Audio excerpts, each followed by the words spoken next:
அஸ்ஸலாமு அலைக்கும் வரஹ்மத்துல்லாஹி தஆலா வபரகாத்துஹு. இதுதான் மதீனாவினுடைய அடக்க ஸ்தலம் ஜன்னத்துல் பகீஅ.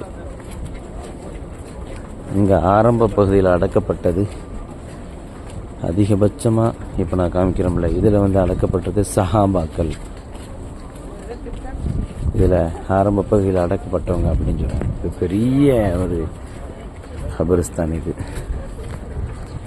நபி ஸல்லல்லாஹு அலைஹி வஸல்லம் அவங்க மதீனாவுக்கு முஸ்லீம்களுக்கு ஒரு கபரிஸ்தான் வேணும் தேடும்போது அல்லாஹு தஆலா இந்த இடத்துல அமைச்சிக்கங்க அப்படின்னு சொல்லப்பட்டதா ரசூலுல்லாஹ் சஹாபாக்கள்கிட்ட சொல்லுவாங்க. இந்த கபரிஸ்தானில் முதல்ல அடக்கம் செய்யப்பட்டவர் உஸ்மான் இப்னு மத்ஊன் ரலியல்லாஹு அன்ஹு. பத்ர் போரில் ஷஹீதாக்கப்பட்ட சஹாபி.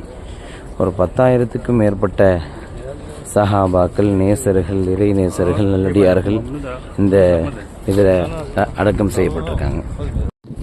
அதே மாதிரி இந்த இடங்களில் தான் நபியினுடைய மேக்சிமம் குடும்பத்தில் நிறைய நபர்கள், ஒரு 11 மனைவிமார்கள், 9 மனைவிமார்கள் இந்த இடத்துல இந்த கபரிஸ்தானில் தான் அடக்கம் செய்யப்பட்டிருக்காங்க. ஃபாத்திமா ரலியல்லாஹு அன்ஹா அடக்கம் செய்யப்பட்டிருக்காங்க.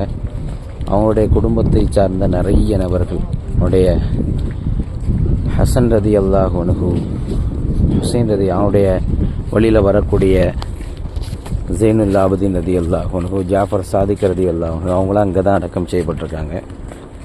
அதே மாதிரி ரசூலுல்லாஹ் இந்த இதில் யார் அடக்கம் செய்யப்பட்டிருக்காங்களோ, அடக்கம் செய்யப்படுகிறார்களோ அவங்களுக்கு என்னுடைய ஷஃபாத்து கிடைக்கும் அப்படின்னு சொன்ன வரலாறு உண்டு. அதே மாதிரி ரசூலுல்லாஹ் ஒரு ஹதீஸில் சொல்லுவாங்கல்ல, 70,000 நபர்களுக்கு கேள்வி இல்லாமல் சுவனம் கிடைக்கும். அது இந்த கபரில் மையவாடியில் யார் அடக்கம் செய்யப்படுகிறார்களோ அவர்களுக்கு அப்படின்னு சொல்லி ரசூலுல்லாஹ் என்ன சொல்லுவாங்க. முகாஷார் எல்லாம் ஒன்று எழுந்து கேட்பாங்கல்ல, ரசூலுல்லாஹ் நான் அதில் உண்டான்னு கேட்பாங்க. ஆமாம் நீங்கள் உண்டு அப்படின்னு சொல்லுவாங்கள்ல, அது இந்த கபரிஸ்தானை பற்றி தான் ரசூலுல்லாஹி ஸல்லல்லாஹு அலைஹி வஸல்லம் அவங்க சொல்லுவாங்க. ஒரு பெரிய இடம், சரியான பெரிய இடம். யார் யார் எங்கே அடக்கப்பட்டிருக்காங்கன்னு குறிப்பாக தெரியலை, ஆனால் நிறைய சஹாபாக்கள் இங்கே அடக்கம் செய்யப்பட்டிருக்காங்க. அல்ஹம்துலில்லாஹ்.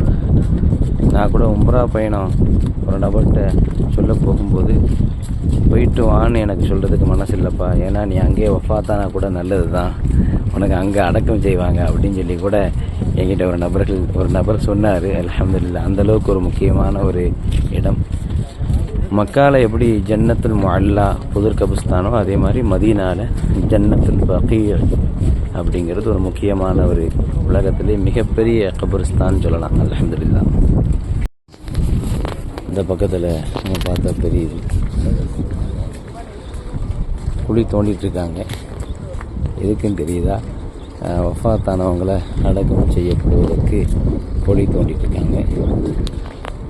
அங்கேயும் குழி தோண்டிகிட்ருக்காங்க. மக்கா மாதிரி இங்கேயும் எல்லா வக்துக்கு பிறகும் மக்கா மாதிரி இங்கேயும் அஸ்ஸலாத்து அலல் அம்வாத், ஒவ்வொரு தொழுகைக்கு பிறகு மூத்தானவளுக்காக வேண்டி மக்கா மாதிரி இங்கேயும் தொழுகப்படுது. ஒவ்வொரு வக்துலையும் தொழுதுடுறாங்க மக்காவில் தொழுகிற மாதிரி. இந்த பக்கத்தில் இருக்கக்கூடிய நபர்கள்லாம் இங்கே அடக்கம் செய்தால் நல்லது அப்படின்னு சொல்லி இங்கே என்ன சேர்ந்துடுறாங்க, அடக்கம் செஞ்சிடறாங்க.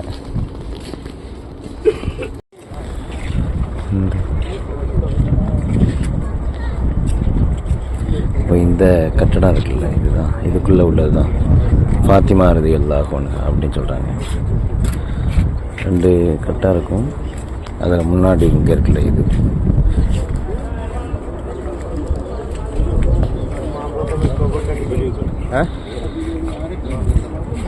போயிட்டு அப்படி சுற்றி வரும்போது லாஸ்ட்டில் இருக்கும்